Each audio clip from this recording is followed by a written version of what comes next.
A tribute to the late Ruben Roozendaal. By Gurubsar, Lankar Ida Baguz. Dear guests, members of the Vishnu Society, friends of Ruben, and all who are gathered here today to remember. I speak to you today as Gurubsar of the Vishnu Society, but as a human being.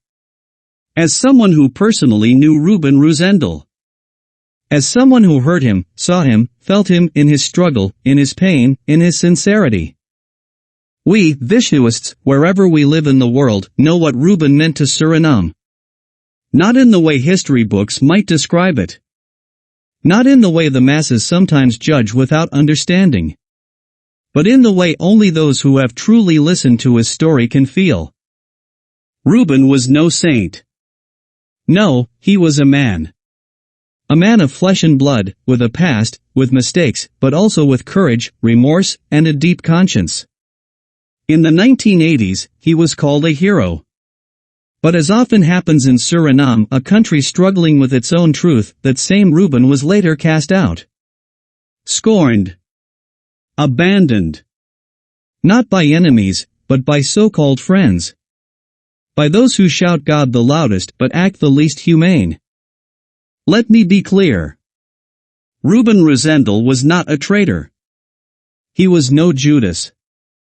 He was a victim of a system he once served blindly, as many did. And when he finally saw the truth, he had the courage to break free. To stand up. To acknowledge his mistakes. And that is what made him great. He told us, these are his own words. I charged ahead like a madman for the group. I followed orders, even when they felt wrong. I lied, I threatened, I aimed my weapon. I hurt people. Not out of hatred, but out of obedience. And later, out of remorse, I tried to make amends. Those are not the words of a traitor. They are the words of a man brave enough to face himself. Ruben renounced his religion. Not because he turned away from God. But because God had long turned away from him if he ever existed at all. He joined us. Not as a believer, but as a fellow human being. And in our community, he found what he never found among his so-called spiritual brothers. Understanding, safety, true friendship. He trusted us. He gave us documents, confessions, not to clear his name, but to record his truth. For posterity. For the future. He said, when my time comes, bring it to light. Let the people know who I really was. And we will. Ruben asked one thing of us. Make sure his children, his loved ones, never pay the price for what he did or what was done to him. And we made him that promise.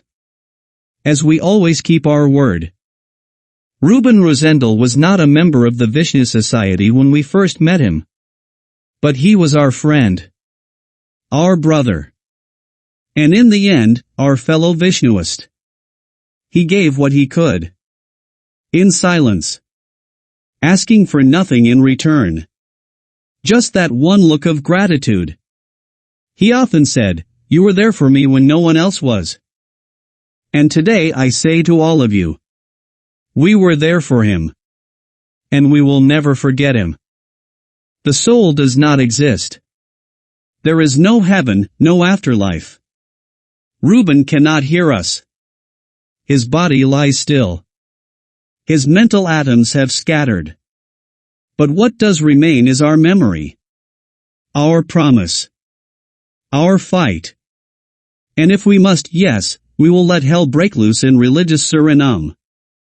Ruben, rest in truth. Rest in honor. Rest in the honesty you found in your final years. You were more human than many who claim to be godly will ever be. On behalf of the Vishnu Society, and on my behalf. Thank you.